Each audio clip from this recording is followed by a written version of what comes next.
কিন্তু আছে খালি সুখ। এত ভালোবাসতেন মা আয়েশাকে। মা আয়েশা গ্লাসের যেই জায়গা দিয়ে পানি খেতেন, বিশ্বনবী ওই জায়গায় মুখ লাগিয়ে পানি খেত। মা আয়েশা গোশতকে হাড্ডি ফেলে দিলে বিশ্বনবী ওই হাড্ডিটা নিয়ে চষতে শুরু করে দিত। এক বালতি থেকে পানি নিয়ে দুইজনে গোসল করত। আবার বিশ্বনবীর সাথে সাথে মাঝে মাঝে বায়না ধরতো, মাঝে মাঝে রাগও করতো। বিশ্বনবী বলেন, আয়েশা কখন তুমি রাগ করো, কখন তুমি আমারে ভালোবাসো আমি বুঝি। মা আয়েশা বললেন, কেমনে বুঝেন? বিশ্বনবী বললেন, যখন তুমি রাগ করো তখন নামাজের পরে দোয়ার মধ্যে বলো, ও ইব্রাহিম আলাইহিস সালামের আল্লাহ, আপনি আমার উপর দয়া করেন।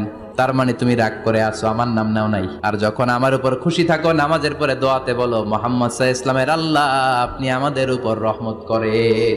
তার মানে খুশির সময় তুমি আমার নাম নাও, রেগে গেলে অন্য নবী দেওয়ার দোয়া সাইরা দাও, রেগে গেলে আমার নামটা নাও না। মা আয়েশা বলে, নবী গো, আমি তো শুধু নামটাই মুখ দিয়ে নেই না, কিন্তু কলিজা থেকে তো আপনারে বাদ দিতে পারি না।